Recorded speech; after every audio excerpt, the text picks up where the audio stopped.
All right, so today I'm going to be reflecting over my teaching experience from last Friday.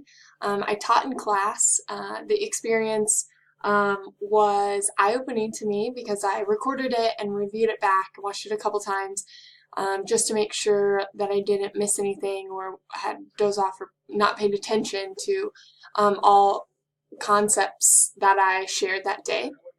I started off the session talking about goals and expectations, and then I finished with a talk about reflection. So that was kind of to summarize what I was teaching about. But after reviewing, I was surprised at how I was so surprised that I didn't feel as comfortable watching it as I thought I would. Maybe because I knew I was going to record it, that I was a little more formal in my presentation, or I was thinking about the things that I know I'm aware of the things I want to change already.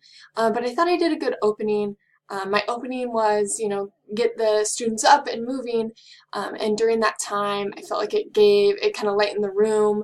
Sometimes if I just start into content, everybody's really silent, and that can sometimes lead to a staleness in the room when I ask for discussion. So I felt like the opening was a good time to get them moving, get the students a bit relaxed, because although some of the content in class was going to be a little heavier than our usual, we're talking about some personal concepts of reflection and what it needs to be.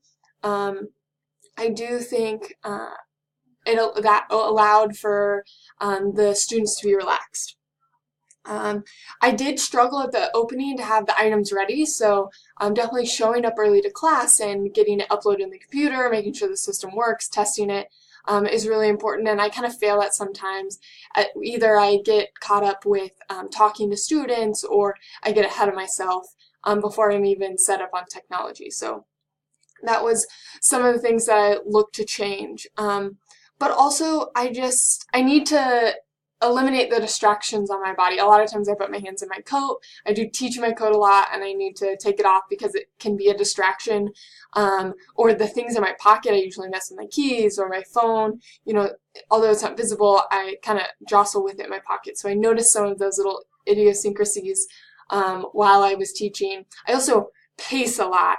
I don't know if that's distracting. Maybe you guys as students can tell me if that distracts you, but it's like some way that I found rhythm is to pace back and forth, and I'm going to try and stay more still, only pace when maybe discussion is happening, but when talking about actual concepts, staying more still, and avoiding the stuff or those filler words, or saying okay in a transition period. I think it's okay to be silent in that transition.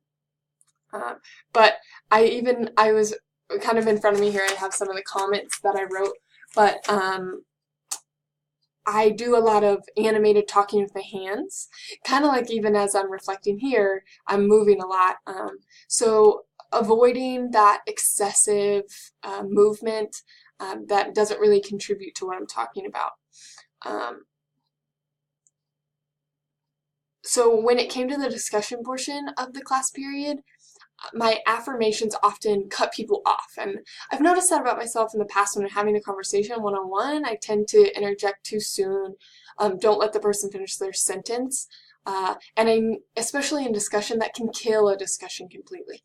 So I want to improve and focus on having that delayed response and a less nonchalant affirmation of somebody's discussion point. So I affirm, I say, sure, that can come off as like pushing it aside, but I don't know what that concept is going to be, or even that word is going to be yet. That is a solid affirmation that the person contributed to the discussion, whether I agree with their point or not, but that it's like a gratitude for speaking, and I'm still working on some of those things, especially when it comes to discussion. I think I also can do better at having more guided prompted questions, and being more reflective before I present. Sometimes my preparations, I get the content on there, and I'm not always prepared for all aspects of the way the discussion could go, or the way the class could go, or possible questions student might have. So I think if I if I go through it, even practice it once or twice, and listen back to it, or review back the information I'm providing, then I can be more prepared for those questions that might come about, or more prepared for those conversation pieces. I also need to find a new way to engage quiet groups within the classroom. There's always like a little pocket here and there of students who don't talk, or just are less interactive in class. And so finding a new way to do that, and I'm not sure quite yet what that's going to look like, but possibly posing specific questions to specific students, or I don't know, maybe requiring large groups to come up with an answer to a discussion question, and just engage those groups of 3 or 4. I'm not sure that, like, when we go back to discussion, often I will reword the interpretation of that person's discussion point. I will fill in some blanks for them, like I kind of talked about before. I'm wondering if that really helps. When I was watching, I'm not sure it does. I think it tampers down what that person was saying, so I'm going to try and avoid that. That kind of goes along with the stopping of a quick answer or a quick interruption to those students. And then I think I need to show more outward gratification throughout the discussion, that I'm grateful for people contributing, and that might break down some vulnerability walls. Obviously, with this class, the 3rd year class, you guys are very good at it, and really help in the discussion. Somebody always contributes, and it's never just silence, so I really appreciate that. But I need to present more of a outward gratitude to the students, that I am very grateful that they're contributing in the conversation. So continuing to do those things. Overall, I think this discussion and this class period went really well. I think it was one of the better of my experiences so far, since being at Missouri State and in my career.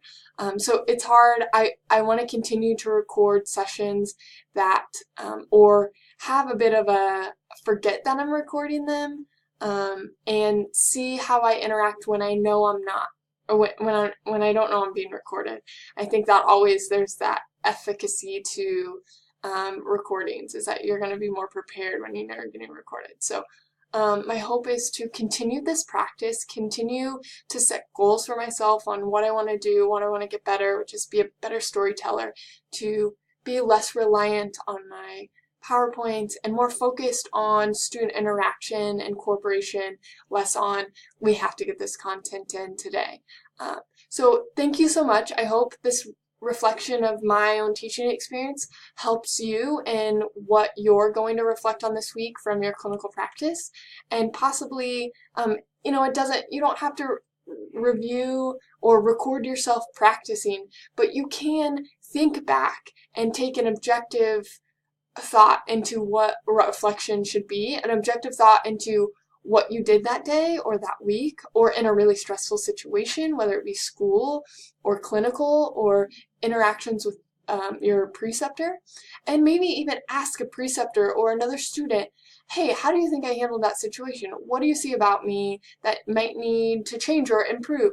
And those kind of questions can really help us to engage reflection and that reflective practice, and understand how we can grow and honestly answer to ourselves what areas we can get better and really fill into. So if you have any questions about reflection, please shoot it my way. Otherwise, I look forward to seeing them next week.